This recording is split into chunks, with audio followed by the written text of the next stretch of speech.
एक छोटा सा गांव था अरखपुर।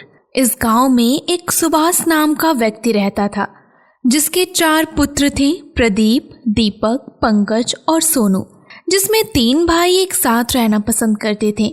लेकिन उसमें से जो दीपक था वो एक बहुत ही आलसी इंसान था और वो दिन भर शॉर्टकट पैसे कमाने के बारे में सोचता रहता।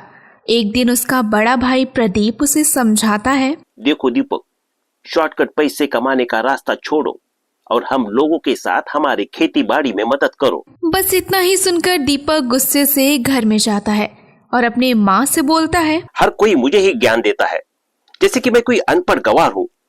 बस अब और नहीं, मुझे मेरा हिस्सा दे दो, मैं अब अलग रहना चाहता हूँ। बेटा ऐसा मत बोल, सब मिलजुल कर ही तो घर चलता है। माँ, मैं अब अलग रहूंगा, अपने लिए कमाऊंगा और अपने हिसाब से जीऊंगा। इतना कहकर दीपक चला जाता है।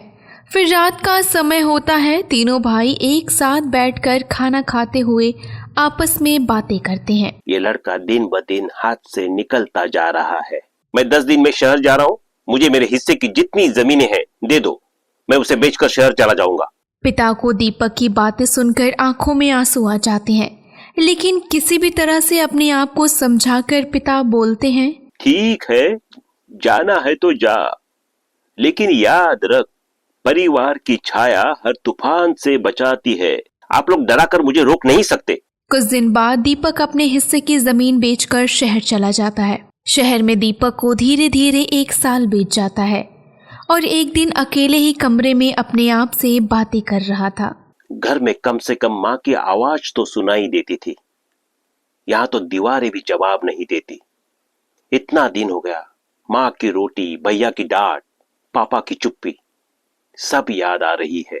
और इधर गांव में माँ रोज दीपक को याद करती रोती रहती और एक दिन अपने बड़े बेटे से बोलती, बेटा दीपक की बहुत याद आ रही है, कभी फोन भी नहीं करता, किस हालत में है और कैसा है, ठीक है भी या नहीं है।